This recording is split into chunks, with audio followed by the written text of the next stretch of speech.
is one of the healthiest drinks you will ever find. It's a combination of cooked and raw vegetables, and it happens to be delicious. It's also a great way to get picky eaters to eat their vegetables. My name is Kristina from Moses Nutrition, and I'm going to show you how to make this.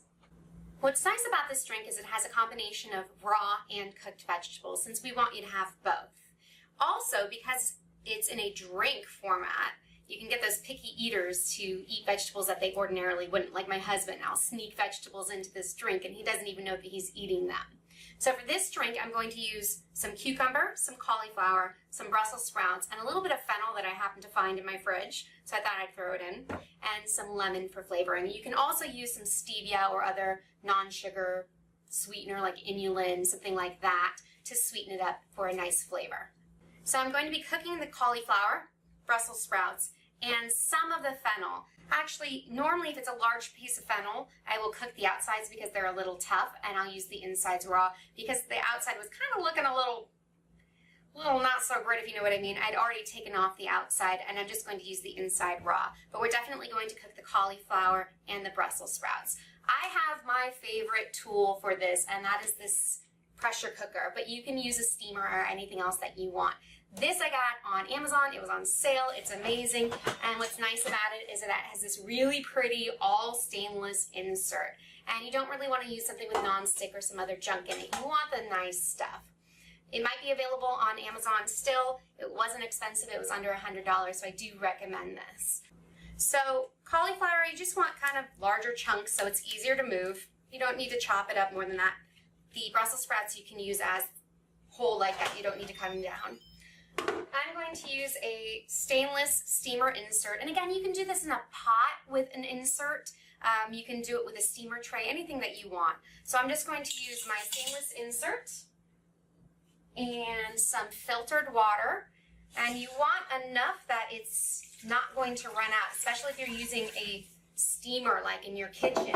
You're going to be steaming it in pressure cooking. You only need like 20 minutes. But if you're steaming it, I would give it a good 30 or 40 minutes. So just be aware that you want enough water, that you're not going to be burning a pot and smoking your house. I've done it before. Don't do it.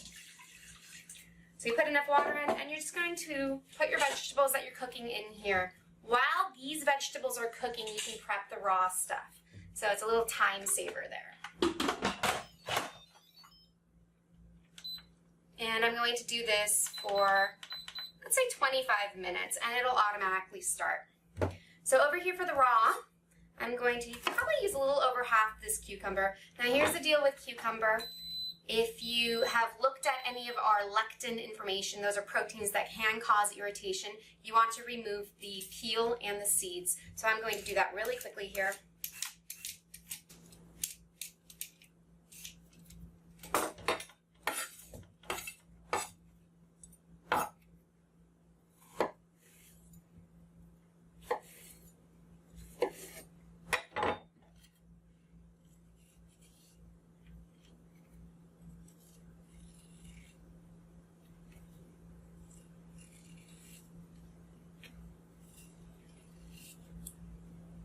Lemon, I'm going to use a whole lemon, so I'm just going to cut it in half, and I will use a lemon squeezer to get out the juice.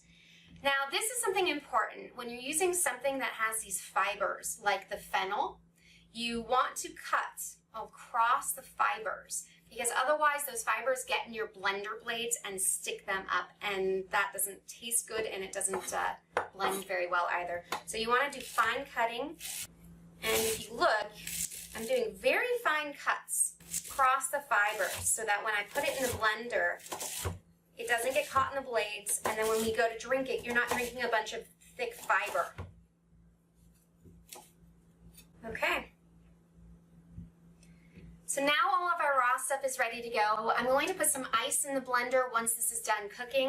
Add the raw stuff to it, add the cooked stuff to it, add some fresh filtered water, a nice quality spring water, and you'll add that to it, blend it up, and you'll have a nice drink. So we'll see you back when these are done. Okay, we're back, and the vegetables are done cooking.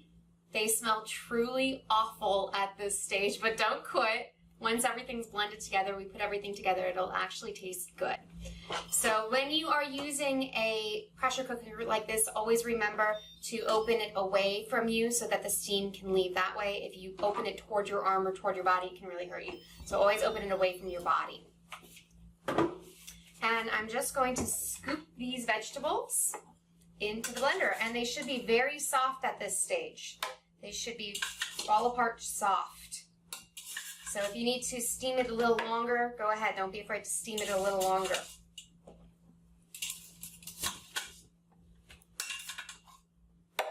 Okay, good. And I'm going to take my chopped raw veggies and put them in. Cucumber, you do not need to chop more than this. That's fine. It'll blend in nicely. And I'm going to put quite a bit of ice in here because it's hot and I want it to be nice and cool when we go to drink it. And this is going to make it a good blender full so you can save some for later. Don't have to drink it all. You can put it in the fridge covered and have it for a couple days or give it to your family. There's plenty of this to go around, so you don't need to have it all in one sitting. You can make enough for a few days worth. I'm going to put some nice, this is spring water in here so that it has something to blend up with. And then I'm going to squeeze an entire lemon in here. The lemon flavor with the stevia really changes it from like a veggie tasting shake to kind of a sweet, almost fruity tasting shake, even though I'm only using one lemon in the entire thing. It adds enough flavor that you don't taste like you're just having a veggie drink. And by the way, you can do this with all kinds. I just pick some random vegetables. You can do this with bok choy, you can do this with zucchini, you can do this with almost any kind of vegetable. Sometimes I'll put celery and cut it across the fiber, the way I did the fennel here. But you can add all kinds of things into this and it tastes really good. For my sweetener, I'm going to use some stevia, and I'm going to put an entire dropper. Remember to taste it as you blend it. You can add more of things, but you can't add less. So always go under. You can always add more, but you can't take it away once it's been added. And you're going to blend this for quite a while. So once I turn this on, you're going to see it's going to blend for quite a while. You want it to be really well smooth and blended. So don't be afraid of overblending. You won't overblend.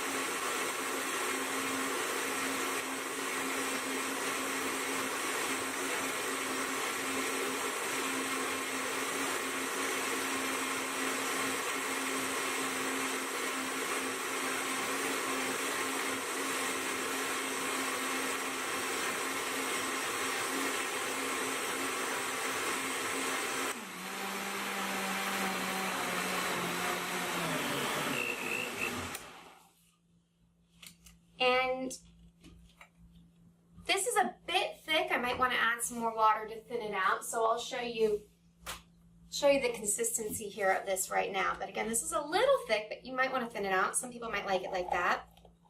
And at this stage, I'll just taste it and make sure I don't need to add any more lemon or stevia. No, that's great. I actually like it this consistency, so I'm not going to thin it out anymore. But it tastes very light.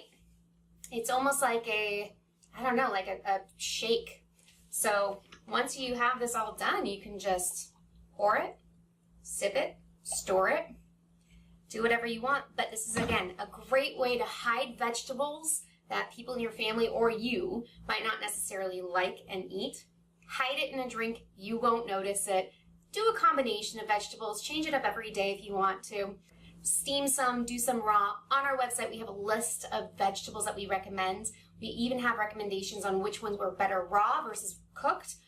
Again, do a combination of things because you do get some benefits from raw that you don't get from cooked, and you get some benefits from cooked that you don't do from raw. Enjoy!